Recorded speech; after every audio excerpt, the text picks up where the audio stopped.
Episode 5 Your Circle.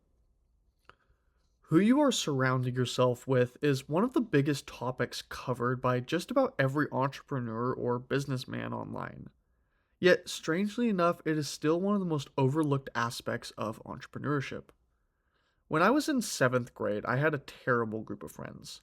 Not in the sense of drugs, partying, or stuff like that, though those things weren't non existent.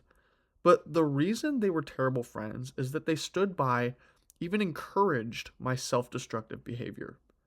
They would encourage me to play video games all day, to drink, and to do all the things I knew I shouldn't have. And to be clear, I by no means was forced. But the encouragement and acceptance from my peers made it all that much easier to fall into terrible habits and a terrible lifestyle. That was until I got into my second half of high school.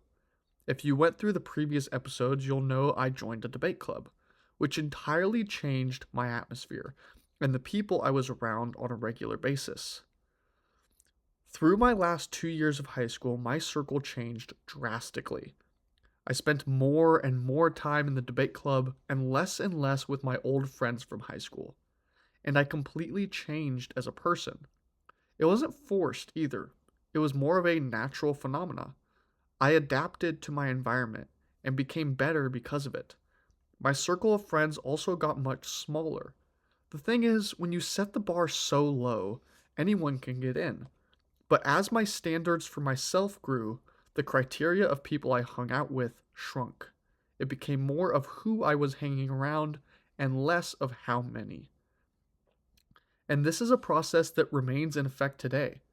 I am constantly striving to become better, and I've been fortunate enough to find a small group of people who are the same.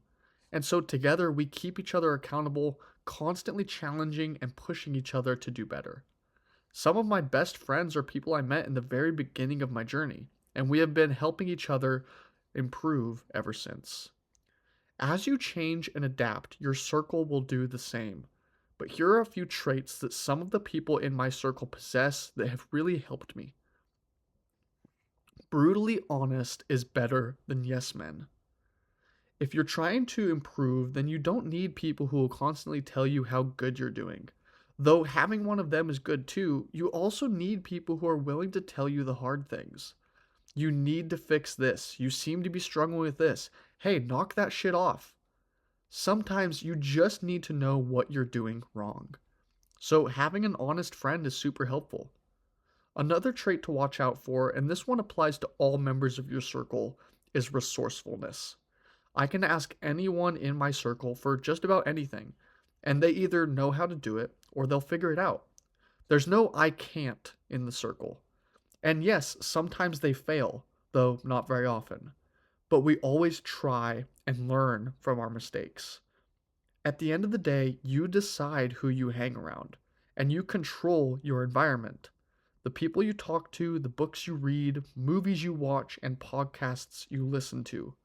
When you start being conscious of the environment you're in and the environment you want to be in, you start to consciously and subconsciously make changes to your life. So remember this.